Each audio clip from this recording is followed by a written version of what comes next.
बिहार के पूर्व मुख्यमंत्री लालू प्रसाद यादव जो कहते थे कि I am the king maker, मैं ही किंग मेकर हूं, मैं ही इस देश में दिल्ली की में तख्त पर मैं ही किसी को बैठाता हूं। लालू का अहंकार एक समय सिर चढ़कर बोल रहा था। लालू बिहार लूट रहे थे लेकिन अहंकार में चूर थे।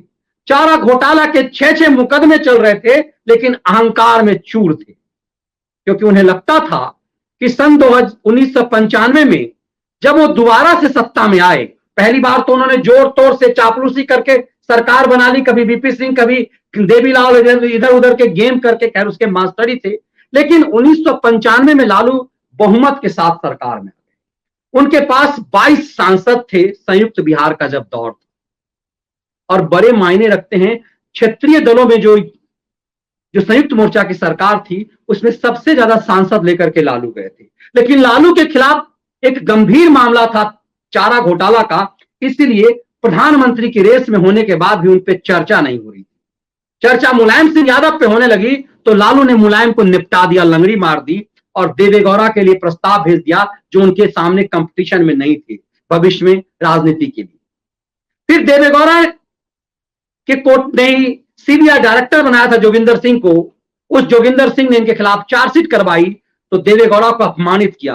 दरअसल लालू उस स्तर के खिलंदर थे। मैंने एक विश्लेषण लालू यादव पर किया था द व्यूज मीडिया पर कि कैसे लालू ने प्रधानमंत्री के निवास में प्रधानमंत्री से कहा, कार्य देवेगौड़ा इसीलिए तुमको प्रधानमंत्री बनाए थे। बंधु बिहारी किताब में बिहार के एक वरिष्ठ पत्रकार शंकर ठाकुर ने उसकी व्याख्या की है। इसका विश्लेषण मैंने अलग से द व्यूज मीडिया पर किया था। लालू पे एक सीरीज चलाई थी। आज वो लालू निढाल हैं, निसहाय हैं। इतने मुकदमे, इतनी सजाए याफ्ता लालू को है कि ये जिंदगी छोटी पड़ जाएगी। जिस लालू को यह अहंकार था कि वही प्रधानमंत्री बनाता है, वही किंग मेकर है, उस लालू के घर में आज तबाही चल रही है। अपने दो सालाओं से साधु यादव और सुभाष यादव को बिहार लूटने की पूरी आजादी दी हुई थी। लालू की बेटी जब शादी थी पटना में, इसकी भी व्याख्या शंकर ठाकुर ने उस किताब में की हुई है। तो पूरे पटना में जितने शोरूम थे, उस समय गिने चुने शोरूम होते थे, उन शोरूम से दर्जन दर्जन गाड़ियां उठा लेता था लालू का साला और उसके बाद सड़कों पे उत्पात चलता था। यदि मन किया तो गाड़ियां वापस जाएगी शोरूम में, वरना नहीं जाएगी। लालू अपने उन दोनों साला के कंधों पर बिहार में जंगल राज स्थापित किए हुए थे। बाद में उन दोनों सालाओं को कान पकड़ के निकाल दिया। फिर 2-3 चेले रहे, रामकृपाल यादव और इन सब तरीके के, आज वो सब बीजेपी में। लालू ने धीरे धीरे अपने तमाम पप्पू यादव, रामकृपाल यादव सबको साइड किया और पूरे अपने आप को सेंट्रलाइज कर लिया अपने परिवार में, अपने 9 बच्चों में। और फिर लूट का धंधा चलता रहा। जिस तरह के कई सारे केस उनके ऊपर हैं कि कैसे जब रेल मंत्री थे तो उन्होंने नौकरी देने के मतलब किसी का जमीन हड़प लिया, और इस तरह के केस कई सारे उनके बच्चों पे भी चल रहे हैं। कहते हैं ना, पाप का घर अब फूटता है। आज उसका असर लालू परिवार में हो रहा है। तो तेज और तेजस्वी के बीच ये जंग इसलिए छिड़ गई है कि तेज को लगता है कि वो बड़ा बेटा है, लेकिन मानसिक रूप से उसके लिए कई तरह की बातें कही जाती है। तेजस्वी थोड़ा समझदार है। अब लालू के लिए समस्या यह है कि तेज इतना विघ्न डाल रहे हैं परिवार के अंदर कि परेशानी के सबब बन गए। इसीलिए बिहार में जगदानंद सिंह को बिहार राजद प्रदेश अध्यक्ष बनाया गया। अब सोचिए, उसके राष्ट्रीय अध्यक्ष हैं लालू प्रसाद यादव। अब जो पार्टी क्षेत्रीय पार्टी है, बिहार के अलावा वजूद कहीं ज्यादा है नहीं, थोड़ा बहुत झारखंड में, उसके अलावा कहीं वजूद नहीं है। इसका मतलब है कि हर डिसीजन लेने वाला जो है वो जगदानंद सिंह है, क्योंकि वो बिहार के प्रदेश अध्यक्ष है। लालू यादव ने खुद को, अपने आप को साइड कर लिया है, क्योंकि लालू यदि निर्णय लेंगे अपने बेटे के लिए तो उसका इंपैक्ट कुछ दूसरा जाएगा। कल्पना कीजिए, क्या जगदानंद सिंह के किसी चेले की किसी राजनीतिक पार्टी में, क्षेत्रीय छत्रप के जो पार्टी में किसी नेता की नौकर से ज्यादा हैसियत नहीं होती है किसी भी क्षेत्रीय छत्रप में, तो क्या जगदानंद सिंह की इतनी हैसियत हो सकती है कि लालू के बड़े बेटे के खिलाफ कोई फैसला ले लें? और निरंतर लालू के बड़े बेटे बयान देते हैं। जगदानंद सिंह को उन्होंने हिटलर कह दिया था। जगदानंद बाबू रूठ गए थे, घर में बैठ गए थे, और उसके बाद जगदानंद सिंह को मनाया गया लालू प्रसाद यादव ने सार्वजनिक रूप से उन्हें मनाया और तेजस्वी से कहवाया कि वो गार्जियन है। तो फिर लालू प्रसाद, ये तस्वीर आप देखेंगे, इसमें जगदानंद सिंह हैं, तेजस्वी और तेज हैं।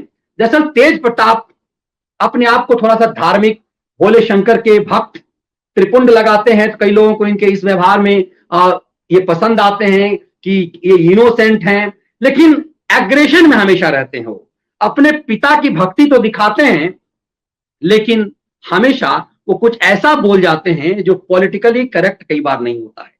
तो क्या जगदानंद सिंह का, लालू प्रसाद यादव से धुरंधर राजनीतिक खिलंदर जगदानंद सिंह का इस्तेमाल कर रहे हैं? जगदानंद को क्या इस्तेमाल इसलिए कर रहे हैं ताकि जगदानंद सिंह के कंधे पर चढ़ करके तेजस्वी के का पॉलिटिकल करियर ठीक किया जाए और तेज को बर्बाद कर दिया जाए? क्योंकि राजनीति में ये करना जरूरी होता है। परिवार और राजनीति थोड़ी सी क्रूर होती है। कहा जाता है कि केंद्रीय राजनीति में भी इस तरह की कई चीजें हुई। इंदिरा गांधी पर अपने पुत्र के लिए कई आरोप लगते हैं, राजीव गांधी, सोनिया गांधी पर कई सारे आरोप लगते हैं। तो क्या, चूंकि राजनीति इतनी क्रूर होती है, उसमें बेटे के पॉलिटिकल नहीं, सामान्य ढंग से भी कई बार लोग कत्ल करते हैं। तो तेज प्रताप ने अपनी मौत की, अपनी हत्या की अंदेशा जताया है और कहा है कि उनकी हत्या की जा सकती है। सवाल अहम है, जिस लालू यादव को लेकर के तिनका भी नहीं उठता, उस लालू यादव के परिवार में उनके बेटे के खिलाफ एक्शन कौन ले सकता है? दरअसल आकाश यादव बिहार राजद के छात्र संघ के अध्यक्ष तेज प्रताप ने बनाया था। और बताया जाता है कि चूंकि जो बिहार में जो छात्र संघ है, राजद छात्र संघ है, उसके उस संयोजक हैं तेज प्रताप, और आकाश यादव नामक एक युवक इस पार्टी में राजद का छात्र संघ का अध्यक्ष है। उस आकाश यादव को जगदानंद सिंह ने निकाल दिया, बाहर कर दिया। इसी को लेकर के तेज प्रताप तिलमिलाए हुए हैं।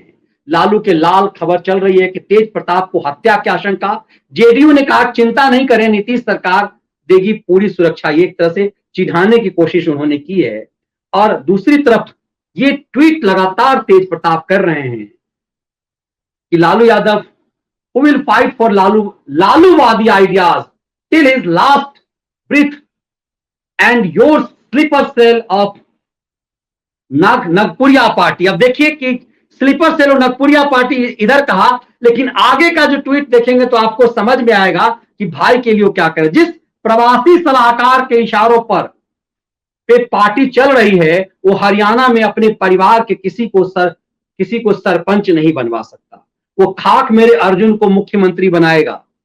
वो प्रवासी सलाहकार सिर्फ लालू परिवार और राजद में मतभेद पैदा कर सकता है।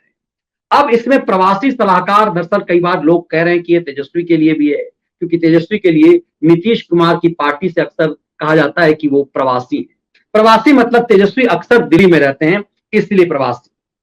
अब चूंकि ज्यादातर राबड़ी देवी का भी वक्त दिल्ली में बीतता है, मीसा भारती के घर पे। लालू प्रसाद यादव जेल में भी थे, उसके बाद लंबे समय से एम्स में थे। तो ऐसे समय में ज्यादातर तेजस्वी का भी समय बिहार, दिल्ली में बीतता है, इसीलिए जेडीयू उन्हें प्रवासी कहती है। तो ये प्रवासी कौन है? प्रवासी सलाहकार से सलाह लेने में अध्यक्ष जी से भूल गए कि पार्टी संविधान से चलता है। राजद का संविधान कहता है कि बिना नोटिस पे पार्टी से किसी भी पदाधिकारी को पदमुक्त नहीं किया सकता है। दरअसल इस ट्वीट में उन्होंने जो तेजस्वी के लिए जो प्रवासी कहा, अगले ट्वीट में उनके सिपा सालार ने थोड़ा प्रवासी शब्द को गोलमोल किया। लेकिन इस पूरी प्रक्रिया से यह साबित होता है कि जिस लालू प्रसाद यादव ने इतनी राजनीति की है दूसरे को निपटाने के लिए, अब देखिए क्या हो रहा है। और मैंने जैसा कहा, राजनीति बड़ी क्रूर होती है। तो क्या जगदानंद सिंह राजपूत जाति से आते हैं? और जो पिछला लोकसभा इससे पहले का था 2009 का कायदे से कहिए, जिसमें सबसे ज्यादा 4 सांसद, हाल के दिनों में बिहार टूटने के बाद सबसे ज्यादा जो 4 सांसद आरजेडी के थे, उसमें से 3 राजपूत जाति के थे। जगदानंद सिंह राजपूत जाति से आते हैं और कहा जाता है कि अपर कास्ट में अभी भी जगदानंद सिंह और रघुवंश प्रसाद सिंह के कारण राजपूत वोटर आरजेडी के साथ रहे। इसीलिए जगदानंद सिंह को डबल गेम किया जाता है कि एक सांकेतिक रूप से कि एक राजपूत को ज्यादा वैल्यू आरजेडी में है, ये एक संकेत लालू देना चाहते हैं। और दूसरा, जगदानंद सिंह के कंधे पर तेज प्रताप का पॉलिटिकल करियर खत्म कर देना चाहते हैं। क्या यही राजनीतिक दांव है? ये समझना दिलचस्प इसलिए है कि उन्हें खुद भी लगता है तेज प्रताप को कि उनका पॉलिटिकल करियर खत्म किया जा रहा है, क्योंकि पॉलिटिकल करियर तब खत्म होता है जब आपके सिपह सालार, राजनीति में आपके सिपह सालारों की जमीन काट ली जाए। आकाश यादव छात्र संघ के अध्यक्ष, और उसे उस छात्र संघ से बाहर कर दिया गया। जगदानंद सिंह का कहना है कि छात्र संघ तो कुछ था ही नहीं, हमने नए सिरे से बनाया है। हमारे जो 23 अलग अलग संगठन है उसमें एक छात्र संघ भी है जो था नहीं। कहा जाता है कि 2019 में छात्र संघ को भंग कर दिया गया था। उसके बाद 2020 में छात्र संघ फिर से तेज प्रताप ने बनाया और वही चल रहा था, और छात्रों के नेता तेज प्रताप थे। तो ऐसा लग रहा था युवाओं में तेज की यदि पैठ होगी तो तेजस्वी कमजोर पड़ जाएंगे। राजनीति का यही स्वरूप है। आगे आगे देखिए होता है क्या।